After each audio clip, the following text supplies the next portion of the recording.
मित्रों, एक छोटी सी बात मैं आपके समक्ष साझा कर रहा हूँ। एक हवाई जहाज़ में लोग सफ़र कर रहे थे, जिसमें डॉक्टर्स भी थे, इंजीनियर्स भी थे, प्रोफेसर्स भी थे और अनेक विद्वान थे। और अगली सीट पर एक छोटी सी लड़की, 5-6 बरस की एक लड़की अपनी गुड़िया के साथ खेल रही थी।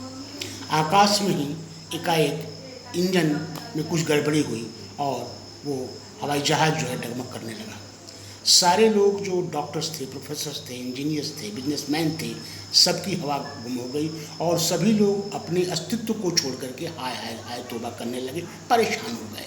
लेकिन वो छोटी सी बच्ची जो आगे की सीट पर बैठ करके गुड़िया से खेल रही थी, उसके हरकत में कोई अंतर नहीं आया और कुछ समय बाद प्लेन फिर ऑर्डर में आ गया, प्लेन चलने लगा।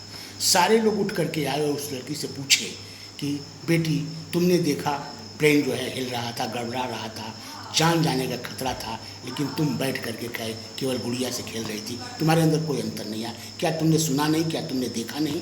तो लड़की ने कहा कि नहीं, मैंने सुना भी है, मैंने देखा भी है, लेकिन मुझे कोई परेशानी नहीं था, मुझे डर नहीं था, इसलिए कि इस प्लेन के पायलट मेरे पापा हैं और जब तक पापा मेरे पायलट हैं तब तक मेरा कोई नुकसान नहीं हुआ। कहने का तात्पर्य है कि बेटियां बेटियां होती हैं, बेटियों की पायल की रंजन जो है आंगन को झंकृत करती है।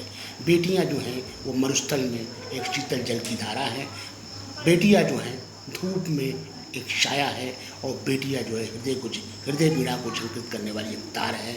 और बेटियों की एक ही अभिलाषा होती है, उसके पिता पल क्षण एक क्षण भी उसके साथ गुजारें, खेलें और इसी विश्वास और आस्था के सहारे वो अपने जीवन को बढ़ाते हैं, जीवन का यापन करती हैं।